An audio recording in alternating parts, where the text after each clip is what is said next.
Assalomu alaykum, hurmatli televizor ko'ruvchilar, yaxshimisizlar? Erik televiziyasiga xush keldinglar. Men bugungi programma riyosatchisi Abdurahmon O'ztürk bo'laman. Bugungi siyosat maydoni suhbat programmamizda hozir Germaniyaning Myunxen shahrida yashab turayotgan vatanparvar inqilobchilarimizdan Abdurimjon apandi bilan o'tkazgan suhbatimiz huzuringlarda bo'ladi. Qani diqqatinglar ekranda bo'lsin.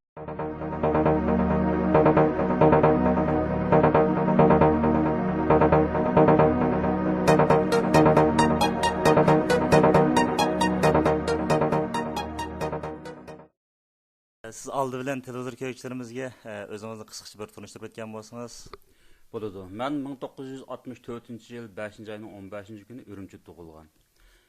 Men tug'ilgan vaqtda Xitoyning zulmi nihoyatda chekidan oshgan, xalqimizni bir tarafdan qonliq bostirayotgan bo'lsa, yana bir tarafdan ocharchilik, shuni ocharchilik paydo qilib, ochlikdan o'ldirayotgan, yan bir tarafdan tarkibga ayirib, asli inqilobchi, kapitalizm yo'qolgan o'qitlar degandek har xil bahona bilan qirg'in qilayotgan, yo'qotayotgan bir davr bo'lib, dadam opammi va bizning boshqa tuqqanlarimizmi Xitoyning shu vaqtdagi tozalash harakatiga duch kelgan ekan.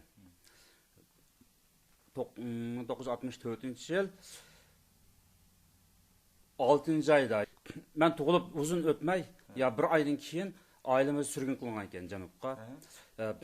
1973-yilga qadar Kucha va Qarshi qatorliq shaharda surgun bo'lib yashadik. Yani 9 yil yani aşağıda yaşadık. Evet, 9 yıl. 73-yili Kuchaga urilishib, shundan keyin Kuchada turib qoldik. 73-yildan 81-yilgacha to'liqsiz va to'liq o'tirinib bitirdim. Shu oraliqda oilamiz, bizning oila diniy oila bo'lg'achqa, dadam yana diniy e'tiqodini aytdi, kuchlik, opam dadam oila bo'lg'achqa, kichigimdilla Qur'on savodliq bo'lib shu Qur'on o'qib qolgan. 79-yildan boshlab yoshirin madrasada o'qidim, ya'ni vaqtida madras emas, oxirlarning uyida diniy ta'lim tarbiya olamiz. 81-yilda to'liq o'tirib bitirgandan keyin maxsus madras o'qidim. Vaqtida madras echilib bir qo'rqitayniki yerlik siyosatni bir oz kengaytirish, bir oz diniy erkinlik berish bir yumshoq siyosat yurgizildi. Madras echildi. Kuchada 85-yilgacha madras o'qidim. 85-yildan keyin Qog'ilga kelib Abdulhakim Maqsumajimda diniy madrasada o'qidik. 88 yil o'qishni tamomlab Kuchaga qaytdim. 90-yil 5-aprel bu butun dunyoga ma'lum, Uyg'urlarga emas, g'arb ellarga mashhur bo'lgan Barin inqilobi qo'zg'aldi. Shu Barin inqilobiga munosabatli deb 90-yil 7-oyning 25-kunisi tutqun bo'ldim. 91-yil 8-oyning 15-kunisi vaqtliq davolanishga oilamga topshirib berdi. Dadam turmaga chiqib topshirib olgan bo'ldi. Vaqtda endi men to'g'riliq yana menga nima qilgan, mana shu Barin inqilobining qo'zg'alishida ma'lum, ya'ni buniki hasba, shirikchiligi bor degan shu gumon bilan turmaga qamalgan. Turmadan chiqqandan keyin yana Kuchada normal yashash imkoniyati bo'ldimi yani? Yo'q, normal yashash imkoni bo'lmaydi. Siyosiy bir jinoyat bilan yoki siyosiy gumon bilan tutqun bo'lganlar, turmaga kirib jazolanib, kesilib chiqqanlarga unda normal burunqidek normal hayot berilmaydi. Doim nazorat ostida turdi. Haftada bir qatim, eng oz bo'lganda haftada bir qatim soqchi idorasiga chiqib, o'zini ma'lum qilib, men boshqa ketmadim, uyda turyapman deb o'zining barliq ishini ma'lum qilib turish majburiyati bo'ldi. Hem aqsiga doim payloq sep qo'ydi. Bu ish sizning mashina bo'ldi yani. Albatta shunda bo'lgan. Ya meni turmadan nima qilishda, yani bu gunohsiz deb qo'yib bilgan emas.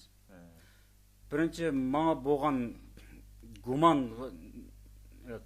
bu mashu inqilobda buniki ma'lum bir nimasi bor, Qudrat Qulova yoki mushu tashkilotga Barin Sharq Turkiston ozodlik tashkilotida buniki tashkiliy jihatdan munosabati bor degan bir nima isbotlanmadi. Bir dilo turg'izishga bir isbot Xitoy bu soqchilik isbot qo'lga tushirmagan ekan, ham u vaqtda turmada yomon ig'ir qiyin turmush sharoiti, turmaga kirib baxmaganlar bilmaydi. Xitoy turmasiga kirib eng oz Xitoy turmasida bir hafta yetib qolganlar Xitoy turmasining qanchalik dahshat ekanligini bildi. Shu 13 oydan ortiq vaqt yana qorong'u turmada yolg'iz kamerada 4 oy qamab qo'ydi qarang. Ondan keyin ko'pchilik vaqt kamerada qolmadi, ammo ko'pchilik vaqt kamerada qolmasimi, odamlarni nima qo'ydi? Payloqchilikqa masalan. Doim 24 soat bir kamerada bil yotgandan keyin, yalnız bil turgandan keyin mahbuslar o'ziniki saqchilar masalan ish buyruq qo'ygan saqchilar sen mushu Abdurahimjondan mushu masalalarni egallab bersang, seningki jazoing yeniklaydi yoki yana kerak jinoyatchilar bo'lgan bo'lsa, jazoni kechirim qilsa, og'ir o'lim jazosi hukm qilingan ya o'lim jazosi berilish oldida turayotgan jinoyat mahbuslarga o'limdan kechirim qilinsa, jinoyatdan yeniklandi deb ashundaq vazifa bilan bularni alayda tarbiyalab qo'yib qo'ydik ishimizga. 24 soat bular bilan bilib turgandan keyin ular oldilar o'zining beshidan o'tgan deydi, qarang. Ondan keyin yani shunchalik qiyin yani. Ro'z shunchalik siqildi. Agar ashadi beshimdan o'tgan kashkallarni masalan, munosabatli odamlarni yoki shu barin inqilobi qatnashgan, men bilan munosabat bo'lgan odamlarni ashadi og'zini tikib qolsa tunishliq, ashuna bilan o'zim bo'ladi qolma, turmadan ayat chiqish mumkin emas. Boshqaning bo'ladi qo'ygan gap. Ammo yomon qiyin. Turmada maxfiyatlik sir saqlab qilish yomon og'ir qiyin. Shu yo'g'on nayti beshkatgidek og'ir jinoyatlarni turmaga kirib, gunohsiz bo'lib chiqdiganlar bor turmadan. Ya'ni o'z og'ziga pishiq bo'lib, ishini sir etmaganda yoki yenik jazo bilan chiqdiganlar bor. Jinoyatni nayti yenik bir uch bilan, yenik bir jinoiy isbot bilan tutilib, turmada og'iz bo'shliq qilib beshik ketganlar bor. Turmadan ayt chiqolmaydi. O ixroq qilish jarayoni emas, qishin qisaq jarayoni emas. Birli kamerada yotgan, bir kamerada yotgan mahbuslarga, ya'ni sirdoshlik qilib 24 soat birga yotgandan keyin, ashning sirdoshlik qilib o'ziniki sirni aytib qo'yib, beshik ketilgan yoki og'ir jazoga uchrab ketganlar bo'ldi. Endi ashunda bir sirni ichingizda saqlab qolishmi, og'ir bir azob turmning ichida.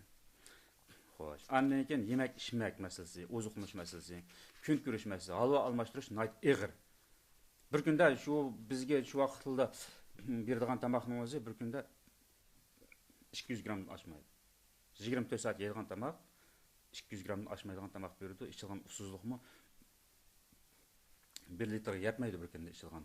Mayli qaynoq choy, sovuq suv bo'lsin. Mushu qiyin sharoit ostida andan og'ir kasal yurgim ojiz, ham yurakdan chiqdi. Ham xotiram yo'q turgan kasalga kiribdi bo'ldi. Yani sizin turmadan qo'yib berishi, yani isbotlar aniq emas, yani kasallik sababi bilan. O ikki xil. Kasal bo'lib qolganliklarni qo'yib bermaydi turmadan. O qo'yib berish emas, davolanishga ruxsat bermaydi. Siyosiy jinoyat bilan yoki siyosiy jinoyatga munosabatli deb gumon bilan tutqun bo'lganlarni unda og'irib qoldi deb asan qo'yib bermaydi. Meni turmadan shu vaqtli qo'yib berishdagi sabab birinchi bu og'irib qoldi, davolanish uchun chiqadiq deb oshkora sirtqi ko'rinish shunda bo'lgan bo'lsa-mu, meningdan ya'ni ixro qildirib, menga nisbatan isbotlamoqchi bo'lgan jinoiy diloni turg'izamagandan keyin meni sirtqa chiqarsa, men bilan munosabatli nurg'un bolalar qochib ketgan masalan shu vaqtda. Shular qaytib kelishi mumkin.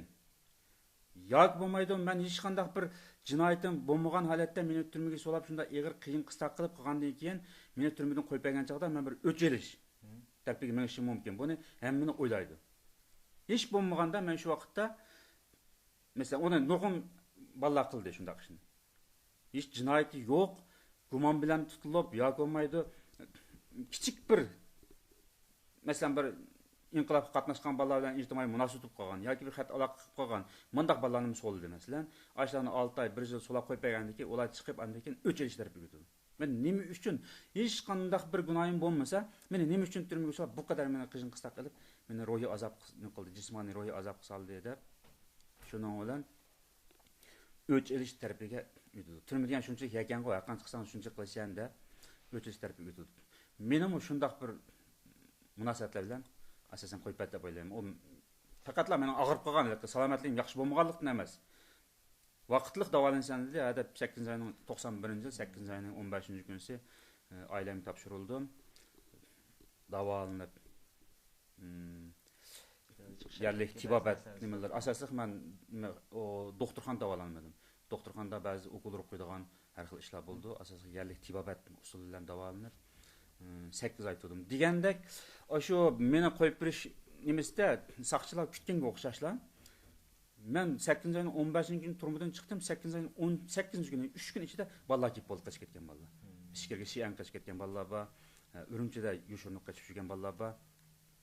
Andan keyin yana boshqa Xitoy o'lkalarga qochib ketgan bolalar quloqdan quloq anglab, aytdiz. Xeyli jiq bolalar qaytib keldi. Kelgandan keyin o bolalar bevosita men bilan uchrashmadi, boshqa yerga turib o'zi men yoshirin odam aytgandan keyin men ularni darhol yana qaytib ketishni talab qildim. Men o'zim shunday gumon qildim. Aslida bunday xilqi davolanib tursa deb ba'zi turmada shu kasallar o'lib ketganlar bor. Mesela Hasanjon Ibrohim deb bir og'inam bordi. Shu bolani shu 92-yil bir vaqaga gumonliq deb Ürümchilik turmusida urib, shu davolamay shu urib tayoq zarbasidan jigiri zaxmlanib o'lib ketgan. Uni davolamagan. Endi meni chiqarsa turmadan davolanish jarayonida men birinchidan Xitoyga shu g'azab nafratim kelib, balkim texnik ko'proq lashkar to'plab, qo'zg'ilib chiqib, yeni ko'p odamlarni o'limga tupurishi mumkin. Ham o'zim shu vaqtda beshini yeyishim mumkin. Shuni Xitoynikidan aytib ketgan bir orzu bo'lishi kerak. O tarafdan o'ylagandan keyin qaytib kelgan bolalarni ham yeni qochiryaptim. Ba'zilarni o'zim ko'rishdim yoshirin, ba'zilar bilan ko'rishmay odam aytib, qattiq jutqi dasimanglar deb. Shunda bo'ldi, oraliqda 8 oy o'tdi shunda. 8 oy davolanib, xil yaxshi bo'ldim. Mushu chaqda ham men haftada bir qatim saqchi darsiga chiqib, maxsus belgilangan xodim bor. O ko'gal bir saqchi deyil olmaydi. Men shunda turyaptim hozir. Oilam ahvolini deyman masalan. Dadam mundaq deyapti, akam mundaq deyapti, uyda bo'lgan gaplarni masalan, oshlarning hammasini ular talab qildi. Odatda suhbatni, "Voy jinim bilan, sizni turmada qanday qilindi?" deb so'ragan bo'lsa, dadamga men deb bergan gapni yeni shuni deb berishim kerak. Dadam mana so'ragandi, men bunda javob berdim endi. Ya turmada hech qanday ig'ir ish yo'qda, yaxshi turdim deb bunda deyman. Ularga chiqib shu gapni deb dedim, mashina so'rab. Meni mushundaq majburiyat ostida bir odam o'zining dadasiga ishonmaydigan, o'zining bolasiga ishonmaydigan shunda holat keltirdi. Turmaga so'lagandan keyin, o'sha turmaga kirishdan burun odam nati qahramon his qildi o'zini. Turmaga kirgandan keyin, o'shadagi vaziyatni ko'rgandan keyin odam hatto o'ziga ishonmaydigan bir holat keldi. Shuning uchun umidsiz holat keltirdi. 92-yil 4-oyning 19-kuni yana so'ladi turmaga. Qaytadan yani. Chunki men hech qanday bir narsani isbotlamagandan keyin, ya bir kim bilan aralashib bir harakatga aralashmagandan keyin, Xitoyning kutgan yeridan chiqmagandan keyin, oxiri yana so'ladi. Bu chaqda 3 oy so'lab qo'yib turmaga. 3 oydan keyin cho'ng akamni turmaga so'ladi, uni mobilga qo'shib, uni ep qilib meni sirt qo'yib berdi. Bu vaqtda qo'yib berishda bu 92-yil 5-oy, 7-oy, 8-oy mezgilda vatanning har qanday ham jutlarda asosan degidek 3dan 5dan to'plashib odamlar partiyalik shakl emas, qarshilik ko'rsatishmoqlar. U yerda partiyalayotgan, bu yerda qo'zg'alayotgan shundoq bir vaziyat shakllanib ketdi. Shu vaqtda cho'ng akam turmada ep qilib, meni turmadan chiqardi. Men turmadan chiqsam, shu vaqtdagi Abdukarim Abdualininki 90-yil qurgan bir partiyasi, Islom Islohchilar partiyasi deb. Shu partiyasiga munosabatlik Abdulmit Talib, Idrisxon Umar qatorliq ularning hammasini 95-yil etyapti. Shularning o'zini tutish buyrug'i chiqarayotgan mazgilga. Ular ketib ketib qo'lga tushmay, az-to'la qarshilik ko'rsatib, u yerda portlatish harakati olib berib turayotgan chog'da ekan. Shu mazgilga to'g'ri kelib men turmadan chiqqan vaqtim. Endi meni bu qetdimi balkim ashlarga aralashib, shu qochib ketganlarga aralashib, billa balkim bir harakatga aralashib qolsa, shundan bir daqiqa g'ushtirmiz deb o'ylagan bo'lsa kerak.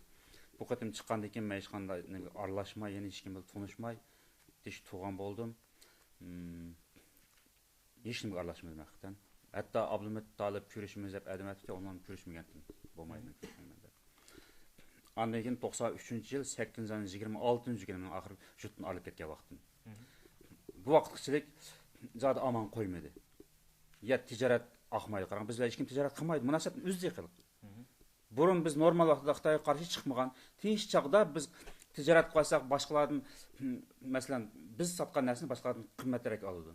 Biz olmoqchi bo'lsak boshqalardan sal azroq bizga berdi, hurmat qilib, shuncha imtiyoz berdi. Bir qancha qatim turmaga kirib chiqish munosabat jarayonida hammalar qichiqib boshladi yana atrofda. Agar buni bilan bir ish qilsak,